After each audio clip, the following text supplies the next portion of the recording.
She said it in the kitchen, not angry, not loud. Calm. Measured. Like a performance review.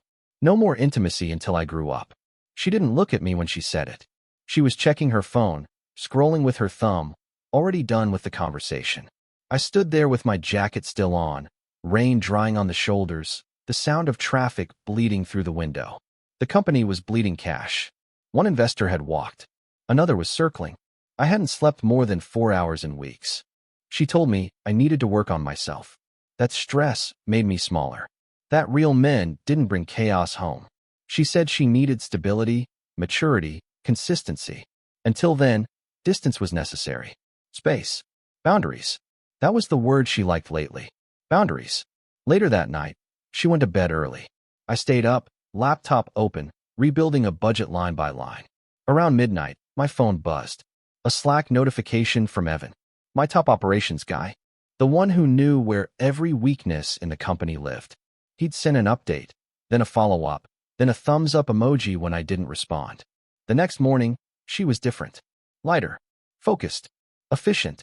She kissed my cheek the way HR people do at holiday parties. Polite. Public. Empty.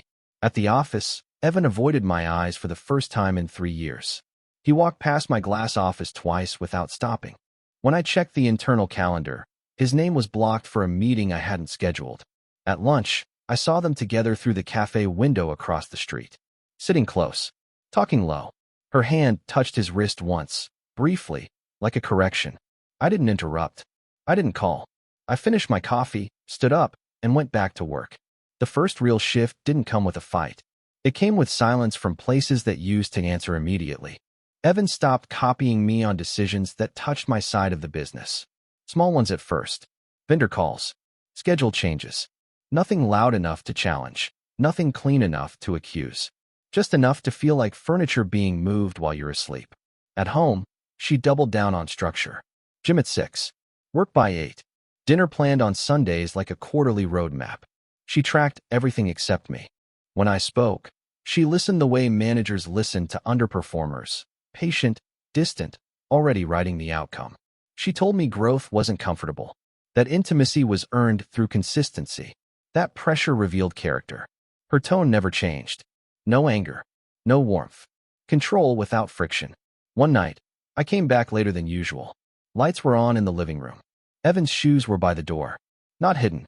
Placed neatly, like they belonged there. She didn't rush. Didn't explain.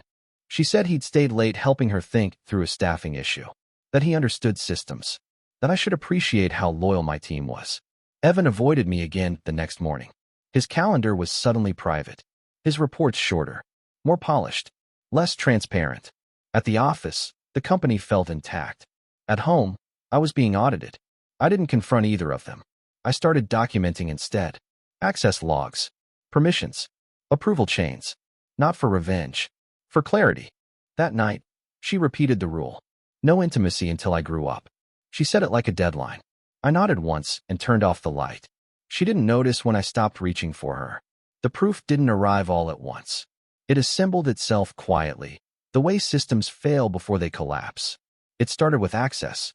My admin permissions were still active, but approval delays appeared where they hadn't before. Requests routed through Evan. Expense reviews flagged automatically. Nothing denied. Just slowed. Controlled. Then there were the messages. Not content.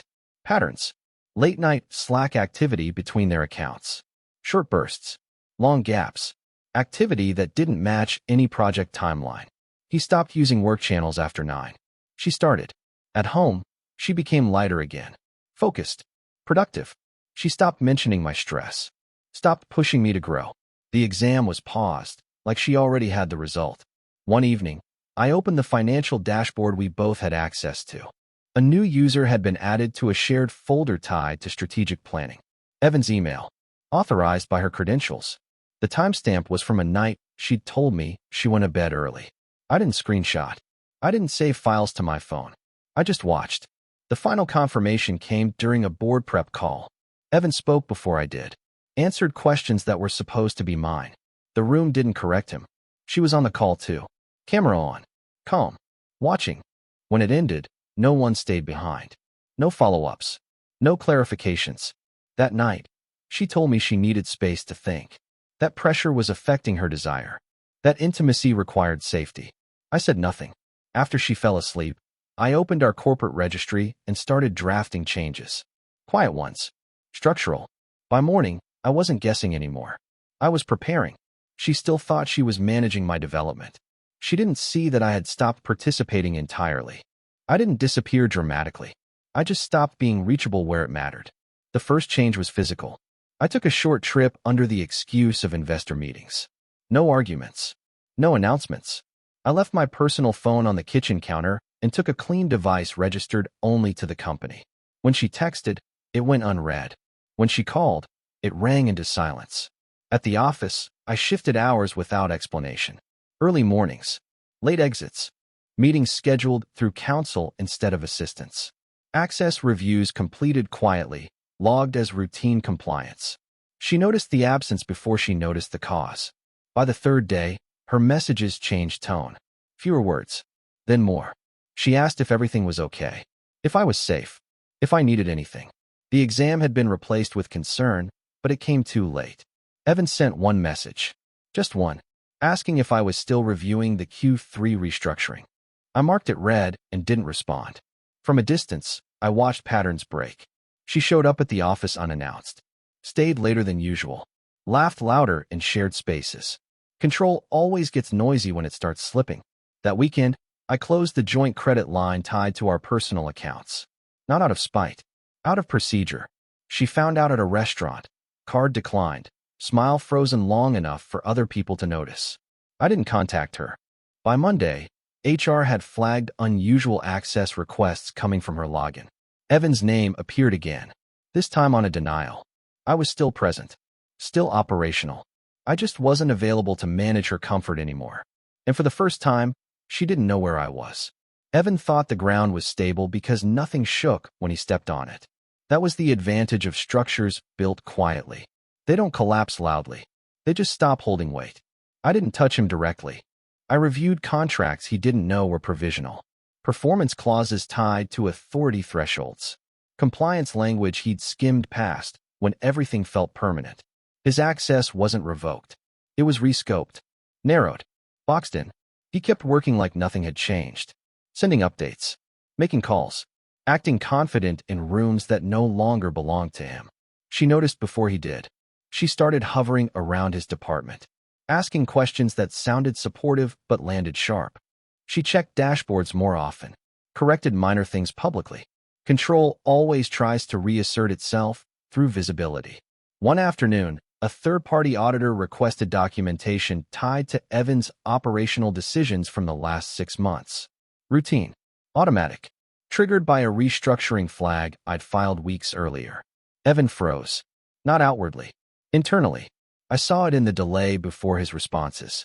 In the sudden politeness of his emails. She tried to reach me that night. Multiple calls. Then a message asking if we could talk. She said things felt unstable. That Evan was under pressure. That maybe the timing wasn't good for distance. I didn't reply. The following morning, legal sent Evan a formal notice requesting clarification on several discrepancies. Not accusations. Questions. The kind that drain confidence without raising alarms. By noon, he stopped walking freely through the office. By evening, she stopped defending him. I didn't celebrate. I didn't watch closely. I focused on finalizing the corporate separation documents. Titles reassigned. Roles clarified. Personal and professional lines redrawn with precision. She still thought this was a phase. A power move. A test. She didn't understand that I wasn't responding to behavior anymore. I was closing systems that no longer aligned with me.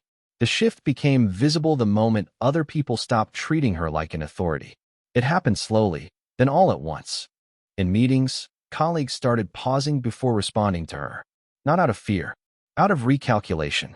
They waited to see if someone else would speak first. Someone whose role was clearer now. At a team briefing, a senior manager redirected a question past her and straight to legal. She smiled through it, adjusted her posture, took notes she didn't need. Control hates witnesses, and there were too many eyes in the room. By midweek, Evan was no longer sitting beside her. He kept his distance. Not strategically, instinctively. Pressure does that. It exposes who stands where when protection disappears. She tried to stabilize perception. Longer hours. More visibility. Casual conversations in hallways that sounded like reassurance campaigns. People nodded. Nobody leaned in. At a company event that Friday, she arrived early and stayed late. She laughed too loudly at comments that weren't jokes. She scanned the room often, checking reactions, tracking alignment. I wasn't there. Someone mentioned my name in passing. Not dramatically, just enough to create a pause. She filled it immediately with a polished explanation about restructuring and growth. No one challenged her. No one confirmed it either. By the end of the night, she was standing alone near the bar, phone face down, watching groups form without her input. I saw the photos later, tagged by others, cropped carefully so my absence wasn't obvious, but it was. That night, she sent a message asking if I was coming home. I didn't answer. The next morning, the board approved the revised org chart. Her title remained. Her influence did not. She still had control on paper. Everyone could see she no longer had it in the room. Isolation doesn't announce itself. It settles in quietly, replacing noise with unanswered questions. She stopped asking about work and started asking about me, where I was staying, when I'd be back, if we could reset and talk things through. The language shifted from evaluation to uncertainty, but the posture stayed the same. Upright, controlled, careful not to bend first. At the office, she had fewer reasons to linger. Fewer people looped her in early. Information reached her late, already processed, already decided. She noticed. She corrected nothing out loud. Evan stopped messaging her entirely. Not because of loyalty, because pressure had found him. His calendar thinned. His voice lowered. He started taking calls outside. She tried to anchor herself socially. Dinners with friends. Group messages. Casual plans that used to refill her confidence. The responses slowed. Everyone was busy. Everyone understood without saying it. One night, I came back briefly to collect documents. She was there, sitting on the couch, fully dressed, phone in her hand like it was a lifeline. She didn't rush me, didn't accuse. She watched me move through the room like I was already gone. She asked if I was okay. Not dramatically, carefully, as if asking too much might push me further away. I nodded once and kept packing. She followed me to the door and stood there after I left, long enough for the hallway light to turn off automatically. I didn't block her. I didn't disappear completely. I was still reachable, just not available. By the end of the week, she was surrounded by people and still alone. And for the first time, there was no metric she could adjust to fix it. She chose a neutral place for the confrontation. A quiet cafe near the office. Glass walls. Public enough to stay composed. Private enough to feel contained. I arrived on time. Sat across from her. No greeting. No tension in my posture. That unsettled her more than anger would have. She spoke carefully. About confusion. About distance. About how things had spiraled faster than she expected. She said pressure changes people. That maybe she'd been too focused on structure and not enough on connection. I listened without interrupting. Kept my hands on the table. Still, she mentioned Evan once. Casually. Framed as a professional complication. A mistaken judgment. Something already handled. She watched my face for a reaction. There wasn't one. That's when her voice shifted. Less controlled. Quieter. She asked if I was leaving. Not dramatically. Practically. Like checking a calendar. I didn't answer right away. I reached into my bag and placed a thin folder on the table. Corporate filings. Role revisions. Legal separation of shared authority. Clean. Formal. Already submitted. I didn't explain them. I didn't justify anything. She opened the folder slowly. Her breathing changed. She looked up once, searching for something familiar. There was nothing to find. People around us kept talking. Cups clinked. Someone laughed too loudly near the counter. She asked if this was punishment. I stood up. I told her it wasn't. It was completion. I walked out without looking back. She stayed seated, hands resting on paperwork she could no longer influence. For the first time, she wasn't managing the outcome.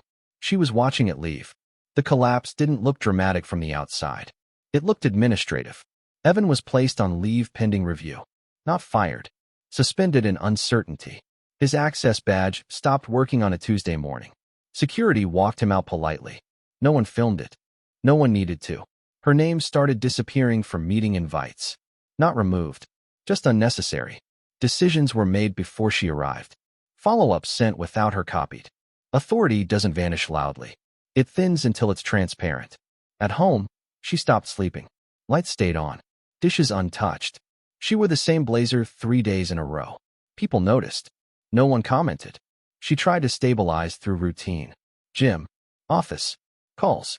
The structure held, but nothing responded to her anymore. Control without response feels like shouting into a locked room. She reached out again. Not to negotiate. To connect. Short messages. Neutral tone. No accusations. I didn't reply. At work, a junior manager asked her to loop legal into a conversation she used to lead. The question wasn't disrespectful, just procedural. She nodded and stepped back. That night, she went through old photos. Not scrolling. Stopping. Frames where I was in the background, holding things together while she looked ahead. She didn't cry. She sat still. By the end of the week, she was no longer the center of anything. Not the company. Not the relationship. Not even the narrative. I heard about it indirectly. Through schedules. Through approvals. Through silence. She lost momentum, not reputation. Position, not dignity. The difference mattered. Because there was no one left to blame. And no one left to return to when the systems finally stopped answering her calls. I didn't run into her again after that. Not accidentally. Not dramatically. Our paths separated the way parallel systems do when one gets decommissioned. The legal work finished quietly. Signatures. Confirmations. Final notices sent by people who didn't know our history and didn't need to. The company stabilized. Investors returned. The noise level dropped. I moved into a place closer to the office. Minimal. Clean. Everything where it belonged. No shared passwords. No shared calendars. No negotiations disguised as conversations. Weeks later, I heard she'd asked about me. Not directly. Through mutual contacts. Framed as concern. As curiosity. As closure. No one had much to say. Evan resigned before the review concluded. He cited pressure. Burnout. Timing. He didn't mention names. He didn't need to. She kept her role. Adjusted. Learned the new boundaries the room imposed on her. She became quieter. More careful. Less certain. Control had taught her how to measure others. It never taught her how to stand without leverage. One evening, I passed the old apartment. Lights were off. Different car in the driveway. Life moved forward without asking permission. She once told me intimacy would return when I grew up. She was right. It just didn't return to her. I didn't disappear. I simply stopped showing up where I had to earn respect instead of sharing it. By the time she realized I was gone, there was nothing left to negotiate. I had already outgrown the room. What would you have done in my place? If the story hit you, leave a like. And don't forget to subscribe. It only gets stronger from here.